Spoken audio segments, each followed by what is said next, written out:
내란 공범들이 줄줄이 밝혀지기 시작했습니다. 대체 윤석열 한 사람을 두고 얼마나 많은 사람들이 관여된 것인지 다 세기도 어려울 정도입니다. 하루하루 증거와 증언이 터져 나오기 시작하자 윤석열 측에서는 급하게 헌재를 누가 믿을 수 있겠냐며 헌재 탓을 하면서 선동을 해대다가 오히려 역풍을 세게 맞았습니다. 경호처가 처음에 윤석열 체포 하나 제대로 못하게끔 시간 질질 끌고 막아선 이유가 다 있었습니다. 영상 시청 전 구독과 좋아요 정중히 부탁드립니다. 박민우 장군님, 2016년도에 특수 임무를 마치고 돌아온 요원들을 노상원이라는 사람이 경련을 못 올지언정 폭파시켜야겠다는 말이 이게 사실입니까?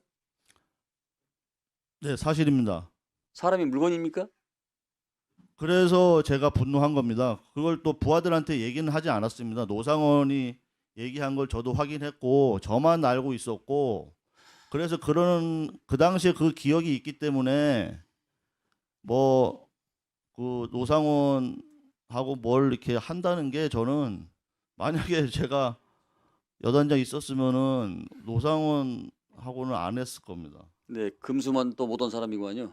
그런데 왜 노상원은 김용현과 문상호에 대해서 이렇게 영향력이 있을 수 있을까요? 답변해 주십시오. 저는 다르게 보는 게, 김용현 장관이 노상원한테 영향력이 있고 노상원 사령관이 문상호 사령관한테 영향력이 있고, 또 그거는 제가 저도 현직에 있지만 그것을 계엄을 준비하고 실행하고 하는 문제는 사실 노상원 사령관을 보고 할 수는 없습니다. 그 위에 있는 장관이나 대통령을 보고 하는 거지. 예. 그래서 영향력 같은 거는 장관이나 오히려 그 위에 대통령 때문에 준비하고 실행하는 걸로. 문상호는 김용현이나 대통령을 보고 준비를 했다 이 말씀이죠? 네, 군대 조직 특성상 그렇습니다. 그런데 왜 노상호는 이렇게 우리 상상 밖의 일을 준비할 수 있을까? 이건 주민의 경험상 이 사람은 상상 밖의 일을 할 수 있을 것이라고 판단하는 근거가 있습니까? 제가 16년에 속초 부대장, HID 부대장 할 때, 그때 노상원 사령관이 굉장히 관심을 가지고 임무 준비를 많이 시켰습니다. 그때도 지시하는 게 일반적이진 않고 뭐 좀 시나리오, 영화 이런 데서 보는 거를 많이 응용해 가지고 하는데, 그 계엄 수첩에 나오는 용어들은 다른 사람들은 그거를 그냥 혼자 상상이라고 이렇게 일반적으로 생각을 하던데, 저는 노상원 사령관이라고 사령관이면 가능하다고 판단을 했습니다. 그건 제가 겪은 경험 때문에 그렇습니다. 그래서 이거를 제가 얘기를 해야 되나 말아야 되나 굉장히 고민스러운데, 있는 그대로 말씀을 드리겠습니다. 16년에 대북 임무 준비를, 중요한 임무 준비를 했습니다. 그리고 그걸 한 6개월 정도 이렇게 계속 준비를 했는데, 그 지시 중에 하나가, 다른 불합리한 지시도 있었는데 그건 제가 다 안고 가고 할 수 있지만 또 안전하게 제가 만들면 되는데, 노상원 사령관이 임무 끝나고 요원들을 제거하라고 그렇게 지시를 했었습니다. 그래서 어떻게 제거하냐 하니까 폭사시키라고 그랬어요. 폭사.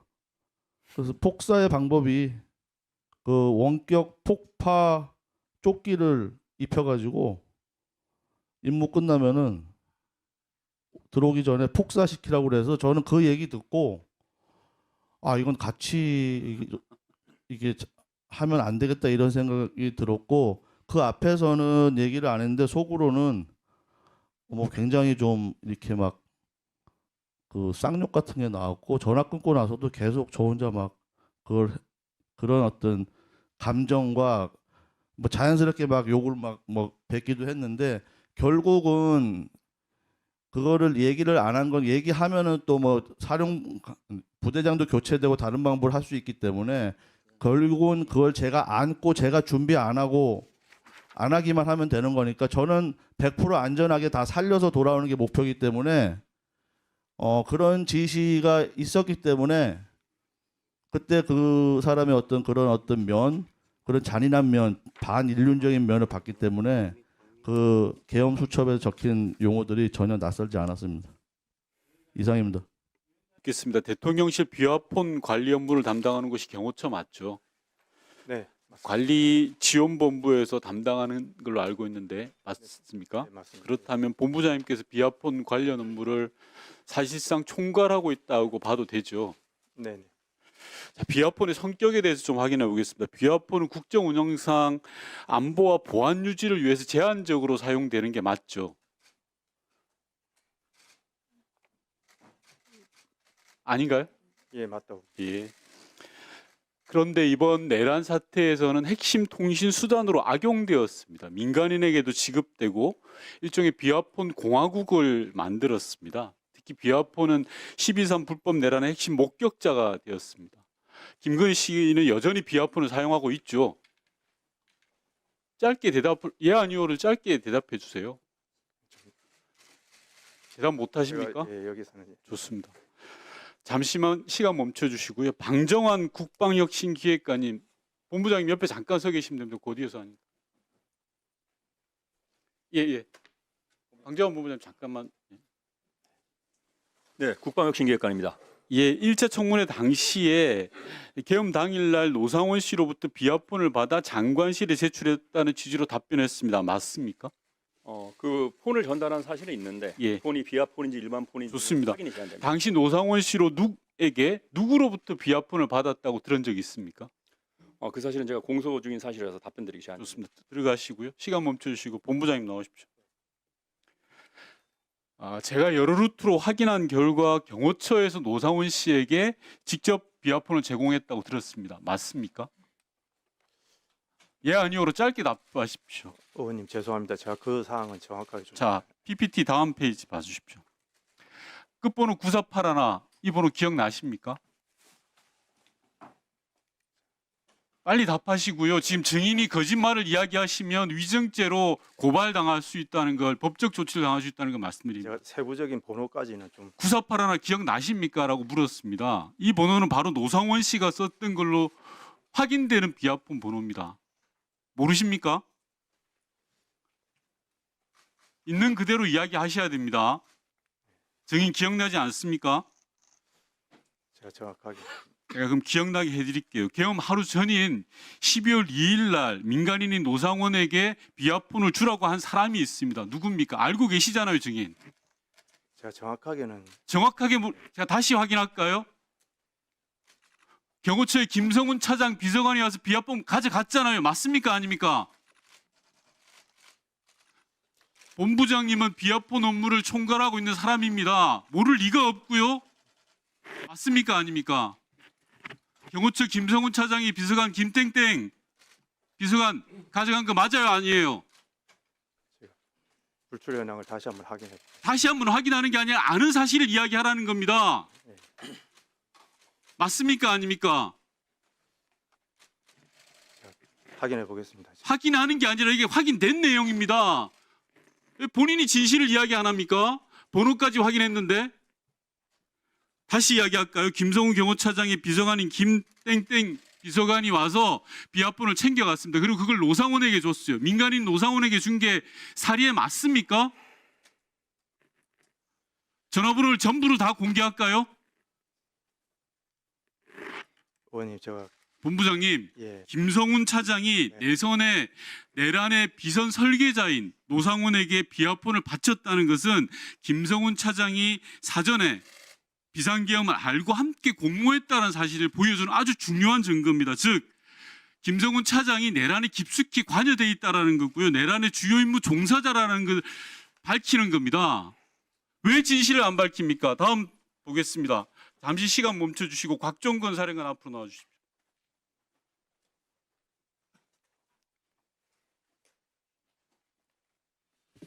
예, 전 특수전사령관입니다. 곽 사령관도 비화폰 받은 적 있죠? 예, 받았습니다. 어디로부터 받았습니까? 경호처에서 받았습니다. 자, 2024년 4월 25일 비화폰 받았죠? 받았습니다. 들어갔습니다. 좋습니다. 들어가십시오. 다시 본부장 나오세요. 곽종건 사령관 이외에 이진우 여인연행에도 비화폰 준 거 맞죠? 진실을 말씀하십시오. 맞죠? 내란의 주요 임무 종사자들에게 경호처가 비합본을 지급하고 같이 공모한 거예요. 진실 안 밝힙니까? 제가 의원님 저 죄송하지만 저희가 장비 운영 측면만 저희가 담당하다. 자, 다음 PPT 봐주십시오. 비합본에는 불출 대장이라는 게 있습니까? 맞습니까? 맞습니까? 아닙니까? 장비는 그렇게 관리하고 있는 걸로 알고 있습니다. 불출 대장에 보면 예를 들어서 행안부 장관에게 불출했으면 행안부 장관, 비서실장이면 비서실장, 소통수석이면 소통수석 이렇게 불출 대장이 나와 있어야 되는데 테스트 특, 테스트 가로 열고 수, 테스트 가로 열고 방 이게 뭔지 아시죠? 불출 대장이 나와 있는 거예요. 경호처 불출 대장에. 이게 무슨 의미인지 아시죠?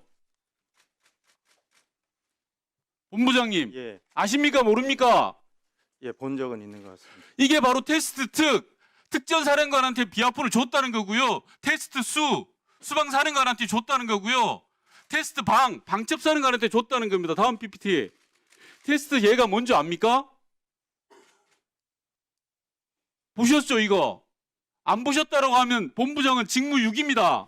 보셨습니까? 예, 자, 이 테스트 얘가 바로 노상원 씨한테 간 비합본입니다. 예비역이라고 해서 예자를 썼다는 겁니다. 틀렸습니까? 그건 제가 잘 모르는 상황이에요. 테스트 예자 봤어요, 안 봤어요?